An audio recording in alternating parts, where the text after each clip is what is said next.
বন্ধুরা, আজকের ভিডিওতে আমরা জানব যে আপনার পাপ অনুযায়ী পরজন্ম অর্থাৎ আপনার পুনর্জন্ম কোন যোনিতে হবে।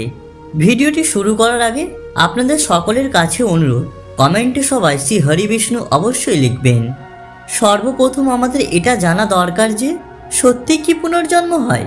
তাহলে এর উত্তর অবশ্যই হ্যাঁ। উদাহরণ দিয়ে আপনাদের বলে দিই, যখন কোনো শিশু জন্ম নেয় তখন হয়তো কোনো বাচ্চা হিজড়া রূপে জন্ম নেয়, আবার কোনো বাচ্চা কোনো দোষ নিয়ে জন্ম নেয়। যেমন ধরুন না, কোনো বাচ্চা জন্ম থেকেই অন্ধ হয়, বোবা হয়, আবার কেউ প্রতিবন্ধী হয়। তাহলে একবার ভাবুন এমনটা কেন হয়।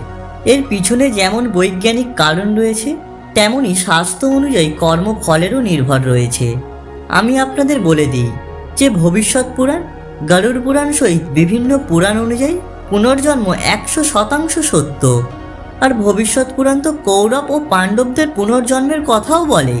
ভবিষ্যৎ পুরাণে লেখা রয়েছে যে কিভাবে পাণ্ডবরা নিজের কর্ম অনুযায়ী আলাদা আলাদাভাবে জন্ম নিয়েছিলেন। সব মিলিয়ে পুনর্জন্ম মিথ্যে নয়।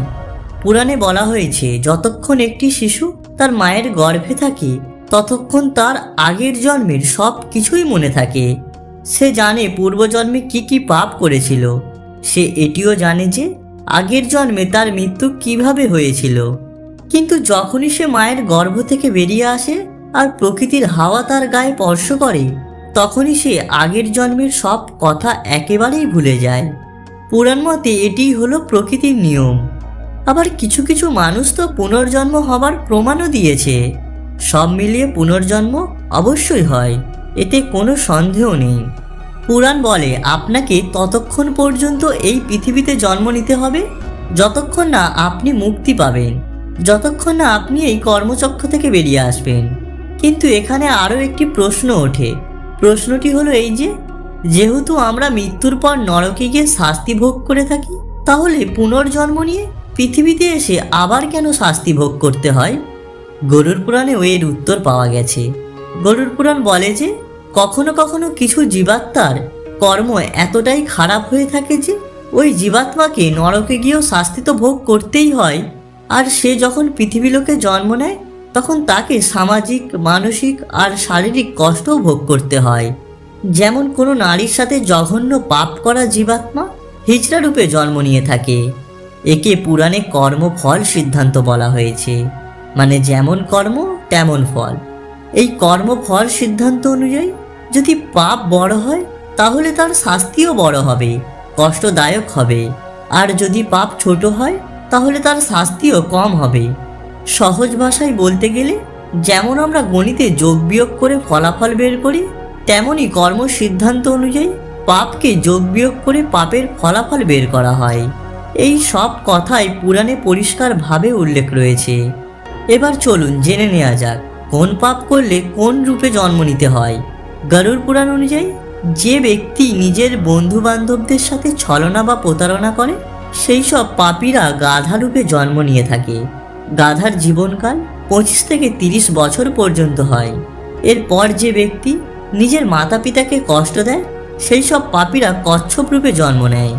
কচ্ছপ 10, 20 বা 50 বছর নয়, প্রায় 80 থেকে 120 বছর পর্যন্ত বেঁচে থাকে।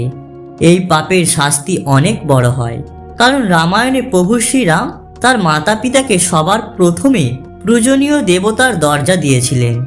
এর পরের জনই হলো বাঁদর।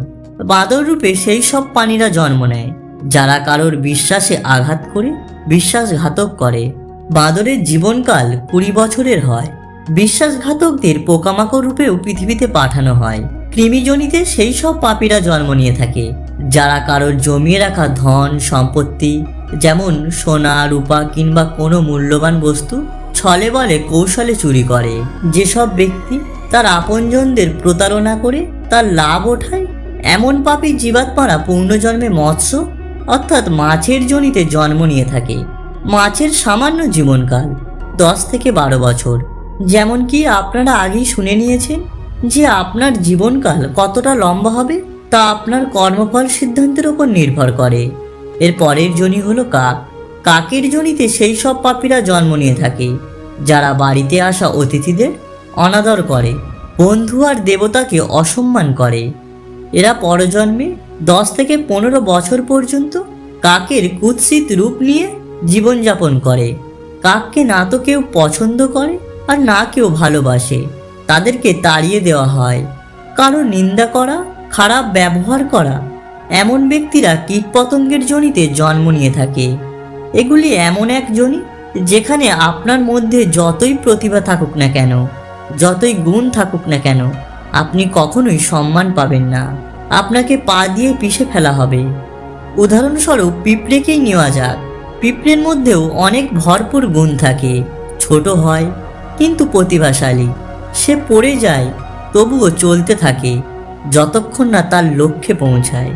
কিন্তু মানুষ চলার পথে এটা কখনোই দেখে না তার পায়ের নিচে পিঁপড়ে চলে আসে না তো।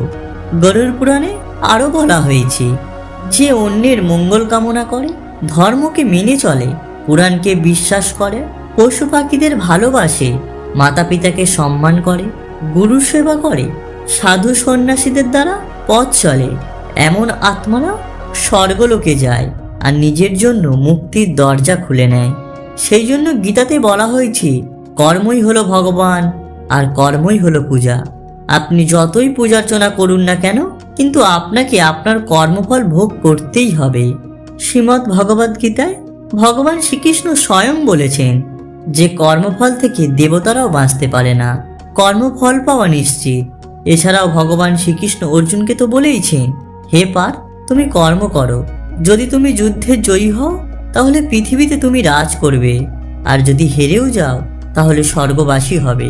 এই সব কথা মাথায় রেখে বলা হয় যে আজ তুমি যা করছো তা কাল তোমাকে ভুগতেই হবে।